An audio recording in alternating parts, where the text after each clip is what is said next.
Welcome back to Ribbon Candy Hooking. I have been working on keeping this guy happy, but working on this little piece here, right? If you see this little tree here, you bring you right down to it. Does that look like a friendly little tree? It's not really. It's made from these strips, right? Are you seeing this hornet's nest, this viper's nest of misery? Well, the thing about this nest is you can see these are really rough pieces of wool. So these are not going to be easy to hook up, but you know, that's the alas part. But the other part is this is exactly the color that I want. It's this wacky green with a hint of blue. And I love the color and I want more of the color. So I'm making the point with this video. Let me grab a couple of these strands. I'm making the point with this video. You can see as I hook, it looks terribly scruffy. And you know, this qualifies as a material that for a rug hooker is a difficult material to hook with. This is the kind of thing that for a beginner, you get involved in using this kind of wool and you think, oh, isn't it wool? Yeah, it is wool. Why isn't it hooking nice? Why is it all shreddy and thready? Well, not all wool does hook nice. Not all anything hooks nice, right? You can't make these blanket statements about anything in life. Not all wool does hook nice. And it can still be 100% whatever. It doesn't have to be, but sometimes you think that if something's 100% wool that you're home free.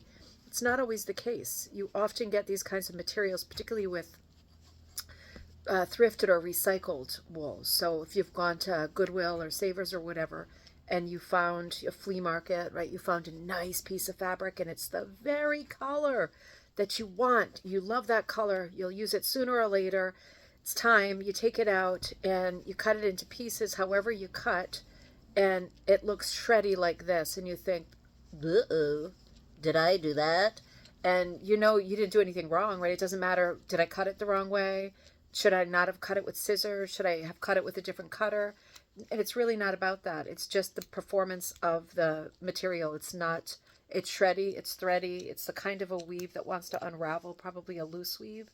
But it's just the inclination of the material. There's nothing that you can do about it. So in these cases, the conversation turns and becomes a question of, is it worth hooking with?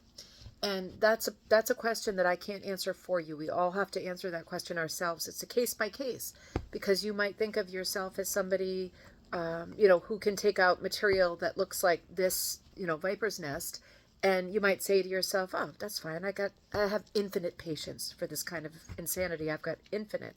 It's not a problem." And then you might get going, and you might think, "Yep, no, not for me. All done," or vice versa, right? Or it could depend on the day. It could be that today, you don't want to play this game, but tomorrow you're thinking, well, I really do like the color. Let's make it work. So there isn't a right answer to the question, is it possible to hook with difficult materials like this? And the answer is it's up to you. Is it worth it in terms of the way that it's going to look? Because when I'm finished with hooking this whole piece, I'm going to take out my scissors. I've got the really sharp bent scissors right here.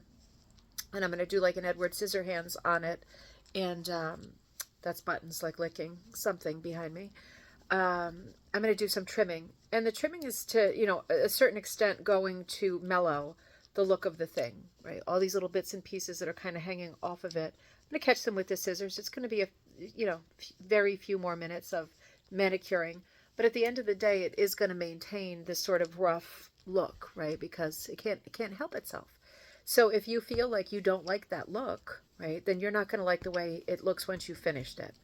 If you feel like, oh, that's different, that kind of introduces another texture. That's a bit scruffy McDuffy, and I think I'd like to have something that looks that kind of wild and woolly in this piece, then this is going to be a good thing for you, right? So don't steer away from materials just because you think that they might be difficult to work with. It's not like it's not like it's difficult to hook with. It's just that I know I've got an investment of another 5-10 minutes after I hook these two small parts. I have a few more minutes to go because I'm going to need to be trimming it down and trimming off the little hairy bits that want to fly off. It's a bit scrappy. So, but it's still a lot of fun, right? It's still a lot of fun to use this material, and it does give a different texture. If this were the only material in this rug that had a different texture, I think I would be disinclined to use it because I'd be thinking, oh, it's really going to stand out as being scruffy. But since it's not, I'm trying to see where I can come up. Since it's not, in this rug is made up of lots of mixed materials, I think it's going to be right at home here, and it fit in really well. So, yeah, that's the sermon of the day, more or less, talking about difficult fabrics. And as you can see, it's difficult, but it's in there. The color is right. I really like it.